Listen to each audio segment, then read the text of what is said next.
let's look at wrist escapes with the Hanbo. This is the Kitsune clan, a group of sword enthusiasts who like cosplay, reenactment, and historical martial arts. If you have similar interests, feel welcomed. In one of our last videos, we looked at stick escapes with the Hanbo. It is if somebody grabbed our stick, we try to wind out our Hanbo from this grip. And this time we do something very similar. An opponent is grasping our wrist and we use the stick to wind out the hand, so our hand, from the hand of the opponent. And as I already indicated in the last video, there will be the question, what is that good for? Because, I can simply let go the stick in the hand that has been grabbed and hit the attacker with the other hand and the stick in it. Yes, but that's not what this is about. This is about understanding principles of biomechanics and using motions that we already know in new situations. And I've already talked about that when it came to the stick escapes. The wrist escapes are very similar. In many cases, they are even easier. Why should you train that? For one, this is a good exercise for understanding the mechanics. For the other point, it can happen in free flow that the opponent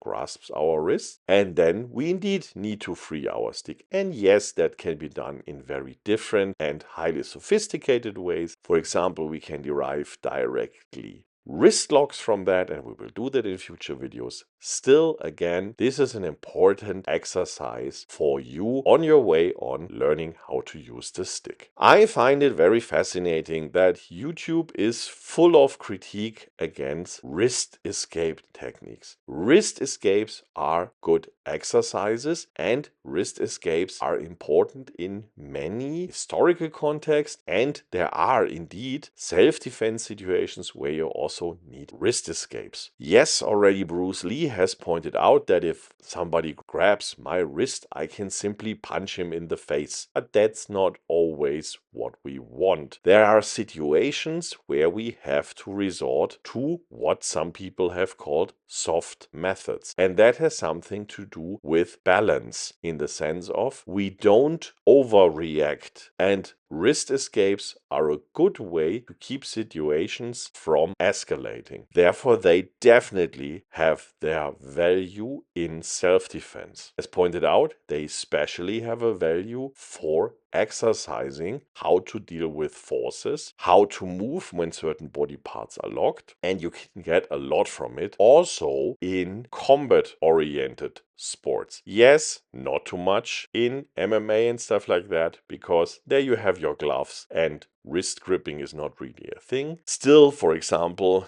if you think of different types of wrestling, wrist escapes can be very, very helpful. Concerning the historical context, this really needs to be highlighted. It has been highlighted by a lot of people training traditional Japanese martial arts, but I repeat it here. If you wear a weapon, people are interested in grasping your wrist and they're interested in not letting go. And then it's interesting to know wrist escapes. And that's exactly what we have here. If you think of the Hanbo as a broken spear, there will be interest of the opponent to grasp your wrist in order to prohibit that you strike him with your spear shaft. We can also look at European manuals and we can see that grasping wrists of hands that hold daggers, spears, and swords have been depicted there quite often. So it should not be surprising that this is a very normal reaction. Also, a lot of modern self-defense classes teach grasping wrists, for example, when it comes to knife defenses. The idea behind this is to make use of a very natural reaction, because a lot of people tend to simply grasp something that is coming onto them. So there will be conflicts where your wrist will be gripped by your opponent. And then it would be really advantageous if you have trained wrist escapes or at least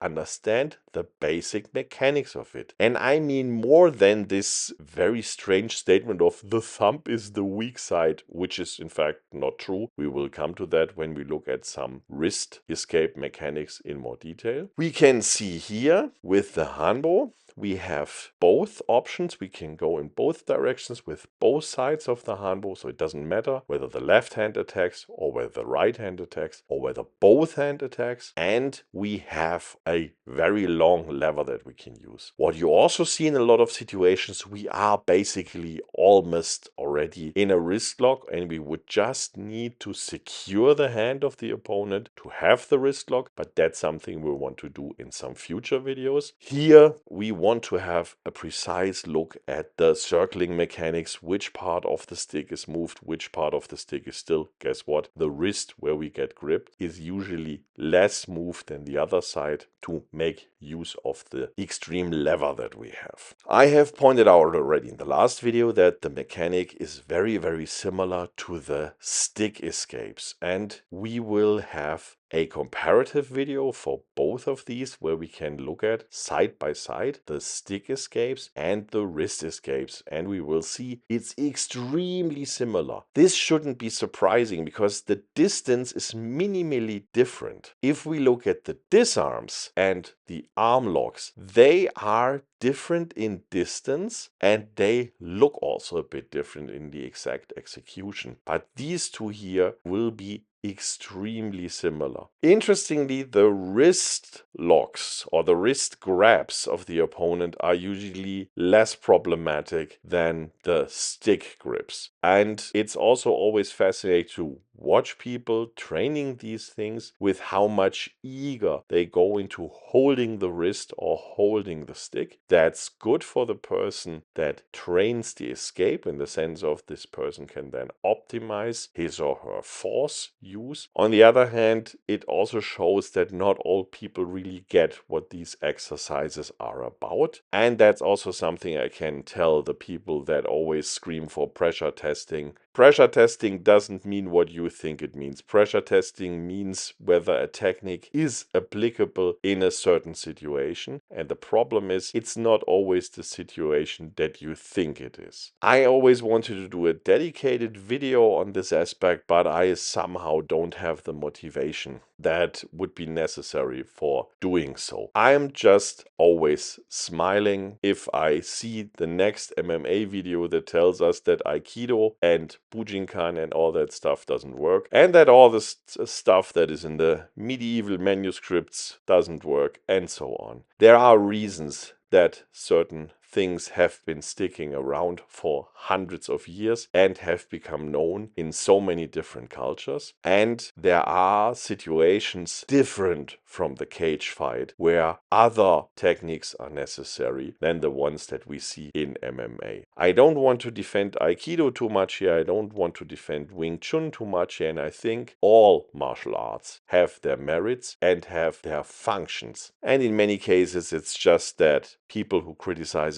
don't understand the exact function. I repeat here, what we've seen in this video are exercises for optimizing your force transmission with the Hanbo, but they would have a merit at least also in some historical context, but as well if you want to use a stick in self-defense. So far for today. Hope we could inspire you. Hope to see you around next time.